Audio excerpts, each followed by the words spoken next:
Hello guys! Welcome back to my YouTube channel. For today's video guys, ipapakita ko sa inyo kasi mayroong binigay sa akin na portable sewing machine. Ito guys, papakita ko sa inyo. Buksan na natin. Ayan guys. Meron nagbigay sa akin ng portable sewing machine. Ang tatak niya guys ay Brother. Ayan, actually guys, hindi ko pa talaga alam kung paano siya gamitin. Papakita ko na lang sa inyo yung mga parts. Ayan. Ito, dati na to guys, kasama na ito dyan. Cover niya nung pagkabigay sa akin. Tapos meron siyang saksakan. Ito guys. Na guys, diretso na siya sa saksakan. Wala na siyang adapter, ganun. Diretso na siya. Tapos, ito. Ayan, buksan natin. Alam niyo guys, yung pagkabigay sa akin ito, nakabox pa talaga. Pero, kung mapapansin ninyo, ayan, na siya talaga, yung nagamit na, kumbaga second hand. Ayan, nabalatan na rin siya. Pasensya na kayo guys, maingay yung pusa ko. Tapos yung niya, babin ba tawag dito? Ito. Plastic siya, oh. May kasama ng sinulin. Hindi ko pa talaga alam kung paano ito gamitin. Ayan, papakita ko na lang sa inyo. Tapos meron siyang ganito, oh, dalawa. Hindi ko alam kung ano ito guys. Kung ano ba ang gamit dito.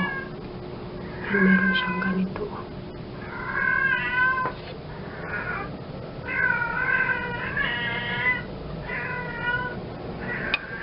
Tapos ganito. Tapos kung ano siya yung pedal. Ayan. May pedal siya. Ito yung inaapakan niya. Electronic. Tapos dito ang saksakan niya. Ayan guys, dito ang saksakan. Tapos, ito yung on and off. Ayan. Sa talaga, isaksak natin. Try natin siyang isaksak.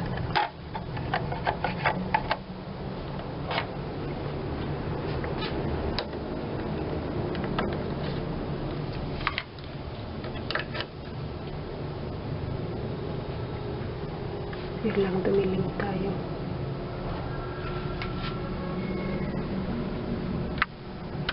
Ay, ayaw. Teka lang. Maano yata dito? Maluwag yung saksakan ng ano namin. Wala talaga.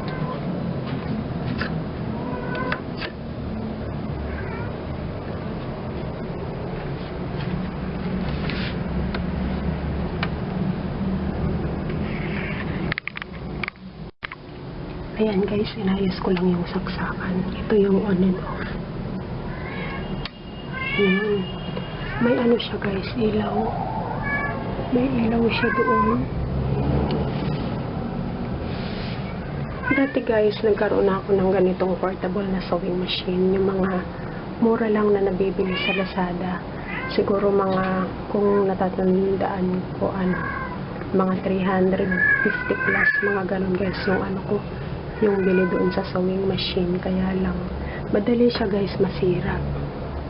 Masira siya kaagad, kaya tinapon ko na lang. Meron siyang bukasan dito.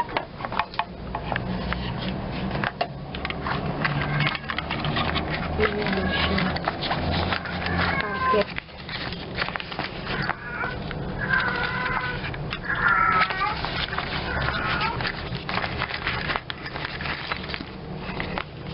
Ay, ganito siya, oh.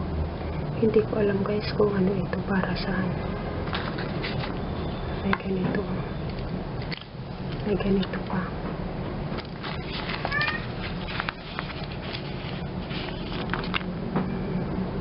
Siguro dito yan, pinapalitan dito.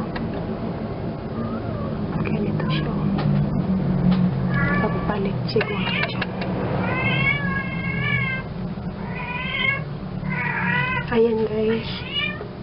samahan niyo ako sa journey ko dito sa pananahi.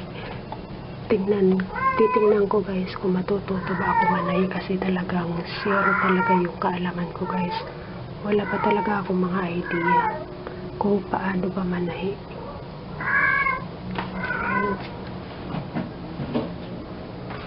Tapos kasi wala akong table. Ito guys, plantsahan namin to guys. Dito ko lang siya ipinatong. Tapos dito siya sa may ilalim ng hagdanan namin. Ayan guys. Pasensya na kayo sa bahay namin. Ayan. Dito ko siya pinesto kasi parang maganda siya dyan. Kaya lang wala akong lamesa kasi plantsahan lang. Ayan o. Kinalangan ko na lang dyan kasi umaano yung bumabaliktad siya.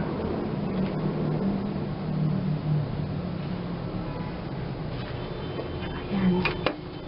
Next na video ko guys, siguro aaralin ko kung paano maglagay ng sinulid. Aralin ko, manonood na lang siguro ako dito sa YouTube. Marami naman mga nag-tutorial. Ayan yung likod niya.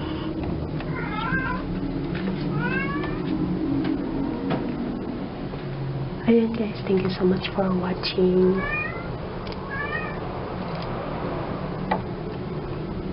Nakaka-excite magkaroon ng ganito kasi parang libangan siya guys.